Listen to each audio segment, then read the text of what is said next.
siger, så skal jeg sove på det, så kan jeg ringe tilbage. Det kalder jeg 24-timers-reglen.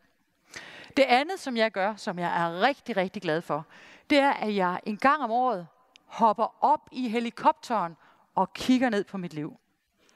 Så langt de fleste af os er mest optaget af, at forhåbentlig bliver hende der, Karoline, ikke ved med at snakke, fordi der kommer mad om et kvarter, og jeg er rimelig sulten, og hvor lang tid tager det så at spise, og så hvornår kan jeg komme i seng, og hvad er det, jeg skal i morgen?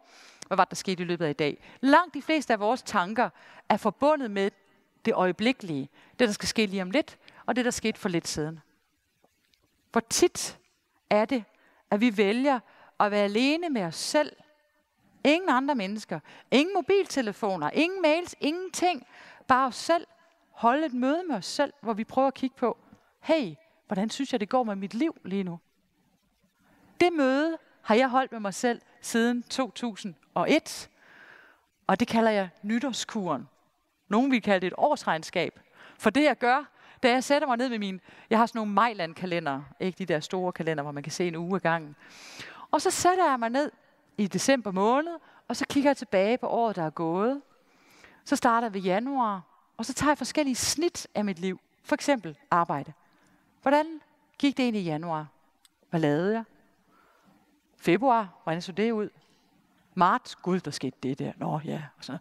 Så får jeg samlet hele året op, indtil jeg har en eller anden fornemmelse af, hvordan det der arbejdsår så ud. Hvad var der for meget af? Hvad var der for lidt af? Hvad vil jeg gerne? Og det giver helt automatisk et ønske ind i det nye år om, hvad jeg har mere brug for, eller hvad jeg skal passe på med. Så laver jeg et snit, der hedder, hvordan går det i mit ægteskab? Hvad lavede vi i januar? Hvad lavede vi i februar? Hvad lavede vi i marts? Hvordan synes jeg klarer den som mor? Hvordan har mine børn det? Hvordan synes jeg, det går med mine venskaber? Hvordan har jeg det med min krop? Jeg har alle mulige snit. Og I skal bare vælge præcis de snit, der passer til jer. Pointen er, at jeg bruger 2-3 dage grundigt på at gå mit liv igennem, for at finde ud af, hey, er jeg på rette kurs? Og fordi jeg inderligt tror på, at den bedste måde at forudsige fremtiden på, er ved selv at skabe den, i stedet for, sådan som vi gør til daglig, bare at følge med strømmen af det, som vi skal, og om lidt skal vi spise osv. osv. Til allersidst, inden I skal have mad, så vil jeg gerne have lov at fortælle en lille anekdote fra mit... jeg er jo nødt til at sige, at jeg lever et rimelig eventyrligt liv dernede på Egeskov, hvor I jo altså er rigtig hjertelig velkomne. Og det er derfor, jeg gerne vil have lov at fortælle jer historien om et af de her principper, hvad der kan ske, når man følger det til dørs, hvilken slags oplevelser, som man så kan få ud af det. Fordi en dag så ringer telefonen, og så er det Odenses borgmester, som ringer og siger, ved du hvad, vi kunne godt tænke os at spørge Paulo Coelho, forfatteren Paulo Coelho, om han vil modtage H.C. Andersens litteraturpris. Og da vi ikke har nogen 5-stjernede hoteller i Odense, så vil vi høre, om han kunne få lov at blive privat indkvarteret nede hos jer. Ja, sagde jeg så. Hvad var det? Hvad hed den der forfatter igen? Paulo hvad? Og jeg vidste ikke, hvem han var. Så jeg gør jo det, jeg har lovet. Jeg siger, ved du hvad, det lyder enormt spændende. Må jeg ringe tilbage i morgen? Og lægger rådet på. Så går jeg ud til min mand og siger, jeg er lige blevet ringet op af borgmesteren inden for Odense, og han spørger, om vi vil have Paulo Coelho boende. Hvad siger du til det? Det skal jeg jo spørge om. Jeg havde besluttet mig for et nej, men jeg skal jo spørge min mand. Han lige vil falde ned af stolen. Paulo Coelho, ham der har skrevet Alkymisten, siger Michael. Ja, er det en god bog? Det er en fantastisk bog, siger han så. Så kommer min papdatter ind i stuen, og hun overhører samtalen og har det bare sådan lidt, det er min yndlingsbog, siger hun så. Så ja, jeg skulle sove på det, men næste dag, så måtte jeg jo ringe tilbage til borgmesteren og sige, han er jo fantastisk, Paulo Coelho. Specielt den der Alkymisten, den er jo helt utrolig. Og så går der ikke ret lang tid, så ankommer Paulo Coelho. Han lander i sit privatjet ude i Bæltringe Lufthavn. Han bliver kørt i sådan en stretch limo med tonede ruder og kommer ind på Slotspladsen foran Egeskov. Der står min mand og jeg klar til at møde ham. Og han er brasilianer, det vil sige, de fleste brasilianere er cirka så høje. Og så kommer han ud af bilen, og så kommer han hen til mig, og så bukker han hele vejen ned. Og så kigger han på mig, tydeligt nervøs, og siger han, How should I address you? Should I call you Her Royal Highness? Hvorpå jeg svarer, well, you may, but if you do, I'll have to go and fetch my crown, siger jeg så til ham. Og så kom han til at grine, og jeg kom til at grine. Så i løbet af 2 sekunder, der var vi bare hjertevenner. Se, det der er særligt ved Paulo Coelho, det er jo, at indtil han blev 40 år gammel, der var han bare et helt almindeligt menneske, med et helt almindeligt, middelmådigt, gennemsnitligt liv, med en masse drømme, som han ikke havde gennemført. Blandt andet drømmen om at blive forfatter. Og da han blev 40, så fik han i fødselsdagsgave et ultimatum af sin kone. Skat, enten bliver vi skilt, eller så tager du imod den her flybillet og det her pas til Spanien, og så vandrer du Santiago de Compostela, pilgrimsfærden, og så beslutter du dig for, om du vil være forfatter eller ej. For jeg gider ikke høre på, at du næsten, og du kan, og så videre mere. Så du sidder og finder ud af det, skat. Og Paulo Coelho, han vælger at sige ja til udfordringen, tager til Spanien, går pilgrimsfærden, og finder på historien til Alkymisten, som er en fantastisk bog, jeg kan anbefale. Og siden han publicerede den som et par 40-årige, og nu til han er 65, har han jo bare været en verdensstjerne. Så han er altså et af de få mennesker her i verden, som ligesom både kender til det der med at være et helt almindeligt, utilfredsstillet menneske, og så have brudt igennem at være en verdensstjerne. Det synes jeg var vanvittigt spændende. Så jeg snakkede med ham og interviewede ham, og til en af de her middage, så spørger jeg ham så, sig mig, Paulo, har du mødt alle de mennesker i verden, du godt kunne tænke dig at møde? Så kan jeg sådan se, at det sidder sådan og passerer revy for ham. Da han er meget glad for damer, så siger han, nej, jeg havde jo for eksempel ikke mødt dig før nu, siger han så.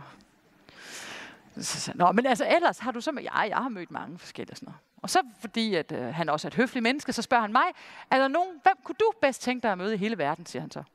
Og siger jeg så, jeg er jo gravid med Julius, det er nogenlunde samme tidspunkt med Lego-historien. Jeg siger, altså jeg kunne så godt tænke mig at møde Dalai Lama, det vil bare være det største for mig, siger jeg. Og nå, siger han så, jamen jeg skulle faktisk have mødtes med Dalai Lama sidste år, siger han så, men så ringede Madonna og inviterede mig til middag. Det vil jeg hellere. Nå, siger jeg så bare. Men næste dag, så kommer han hen til mig, så siger han, mente du det der, at du gerne ville møde Dalai Lama? Ja, siger jeg så. Helt naivt. Så siger han så, nå, fordi så har jeg lige arrangeret, det kan lade sig gøre. Så viste det sig, at Paulo var medarrangør af en årlig konference i Østrig på The Milk Abbey, som er et fantastisk kloster. Faktisk det kloster, der har inspireret Umberto Eco. Biblioteket i Rosens navn er inspireret fra det her fantastiske kloster. Og det er en lille konference, cirka 100 mennesker, og det år, der skulle 5 religiøse overhoveder fra verden mødes og diskutere under temaet What should be our legacy? Og min mand og jeg og vores lille nyfødte søn tager til Østrig, og det var en kæmpe oplevelse at møde Dalai Lama. Og det allerstørste var selvfølgelig, at han så vores lille dreng. Puha, det var stort. Men så tror man, det er det største, ikke? Men så på 3. dagen af den her konference, så er der en pause, der er ikke nogen på scenen, og så hører man pludselig lyden af helikopter, der lander ude foran. Og ud af den her helikopter, der stiger der en lille væverdame i en ret kort nederdel, silkestrømper, høje hæle. Klap, klap, klap, klap, klap, kommer lige ind, sætter sig op på scenen, krydser benene og kigger ned på forreste række, hvor abbeden for klosteret sidder. Og han tilhører en speciel orden, hvor man går i sådan nogle meget groft vævede kutter. Sådan nogle klæder, ikke? Med et tog om livet, og så har han sådan et meget, meget, meget langt, uredt hår, og helt skaldet midt på. Meget tynd. I vil ikke tænke sexsymbol, vel? Så siger hun følgende. Det er Isabella Allende i øvrigt. Så siger hun, oh, it's so lovely to be back at Milk Abbey. I've had so many sexual fantasies about the abbot during the last year. Hvorpå konferencien, som er chefredaktør for Harvard Business Review, ikke? Og en virkelig skarp mand, som har siddet og holdt de der religiøse overhoveder i skak i 2 dage. Han bliver fuldstændig mundlam. Han ved ikke, hvad han skal sige. Så hun trækker bare vejret dybt, så siger hun, well, I guess I'm the first woman on stage. You know, it's such a stupid topic, this. Any woman knows that her legacy is her children. Så da Michael og jeg sad i flyet på vej tilbage med vores lille Julius, så sad vi og diskuterede, hvad havde været den største oplevelse. Havde det været Dalai Lama, eller havde det været Isabella Allende? Og da vi kom hjem, så åbnede jeg min mail, og så lå der en mail fra Paulo Coelho på en linje. Og det eneste, der stod, det var, wouldn't you rather have met Madonna? Tak fordi I vil lytte på mig.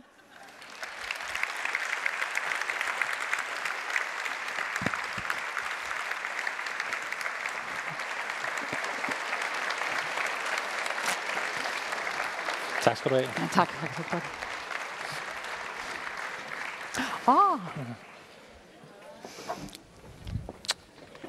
Kære Caroline, 4 dage, det har været en fornøjelse.